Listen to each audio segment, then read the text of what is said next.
Namhlanje mfethu nginengxoxo nje ngicabanga ukuthi izoba mfishane but hopefully izoba impactful to one listener. It's the power of association.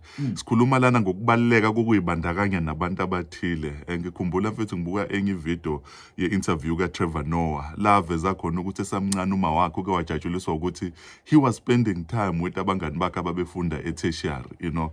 And then when he got home uyabuza ukuthi mama ngiyadideka ukuthi ujatshuliswa yini ukuthi mina ngihleli nabangani bami tertiary campusini. Uthi uma wakhe no mfana wami, one thing I know ukuthi uma uspend isikhathi nabantu aba-driven soon it will rub off, nawe uzoba driven, you know. So namhlanje ngifuna ukusho leyo nto ukuthi bathi abazi kangcono, show me your friends, I'll show you your future.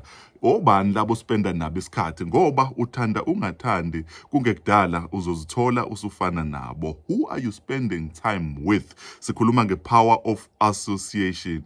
Engeke ngathintwa yenye insizwa futhi abayazi kakhulu la isihloko igama layo uDenzel Washington. Uthi mfethu, when you hang around a barber long enough, sooner or later you will get your haircut.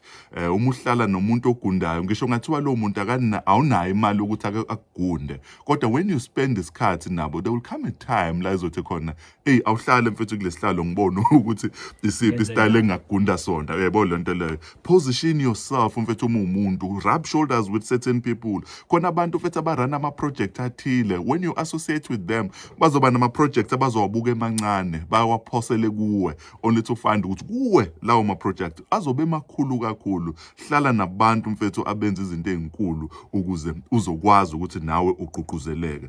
Siyezwa futhi lapha kuthiwa bad company corrupts good character. Okusho ukuthi uma uhlala nabantu aba-wrong, nawe mfethu ngisho ngathi umuntu o-right kungekudala kukhona ukuthikamezeka okuzoba khona. But when you associate with the right people, the power of association, your life will blossom. Sengiconclude mfethu la, I've seen izinto ezipowerful zenzeka. Uthola ukuthi simply because ngiyazana nabantu, nginganakile ngizophosta nje ku WhatsApp noma status, ngifake incwadi yomuntu noma ngifake into ethile. Later on sengizwe producer ethile from other platforms sebethi hawo yazi ngake ngabona into ethile uyipostile.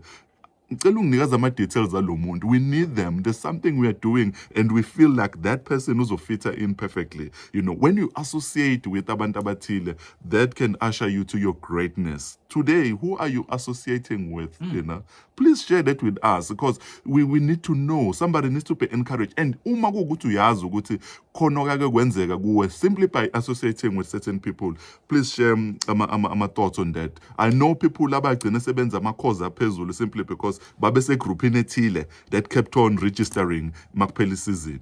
God is love.